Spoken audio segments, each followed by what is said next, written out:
అందరికీ వందనం. ఈరోజు అనగా డిసెంబర్ 21, 2025 ఆంధ్రజ్యోతి దినపత్రిక ఆదివారం సంచికలో వచ్చినటువంటి పూరణం సమాధానాలు చూద్దాం. నా ఈ సమాధానాలలో ఏవైనా అక్షర దోషాలు కానీ పదదోషాలు కానీ ఉన్నట్లయితే దయచేసి నాకు కామెంట్లో తెలియచేయండి. అలాగే ఇవే ఆధారాలకు మీకు వేరే పదాలు ఏవైనా వచ్చినట్లయితే వాటిని కూడా నాకు కామెంట్లో తెలియచేయండి. అలాగే లేదా నా ఈ సమాధానాలు మీకు నచ్చినట్లయితే నా వీడియోని తప్పకుండా లైక్ చేయండి.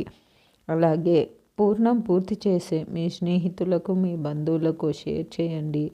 మరియు జయ సాయిస్ అనే నా ఛానల్ను మీరు ఇప్పటిదాకా సబ్స్క్రైబ్ చేసుకోకపోతే తప్పకుండా సబ్స్క్రైబ్ చేసుకోండి. ఎందుకంటే మీరు సబ్స్క్రైబ్ చేసుకోవడం వల్ల నేను ప్రతి ఆదివారము అన్ని తెలుగు ప్రముఖ దినపత్రికలలో వచ్చేటటువంటి పద వినోదాలు మరియు సుడోకుల సమాధానాలను అప్లోడ్ చేస్తూ ఉంటాను. నేను అప్లోడ్ చేసిన వెంటనే మీకు నోటిఫికేషన్ వస్తుంది. నోటిఫికేషన్ వచ్చాక మీరు సమాధానాలను ఒకసారి చూసుకోవచ్చు. కాబట్టి జయ సాయిస్ అనే నా ఛానల్ను తప్పకుండా సబ్స్క్రైబ్ చేసుకోండి. ధన్యవాదములు.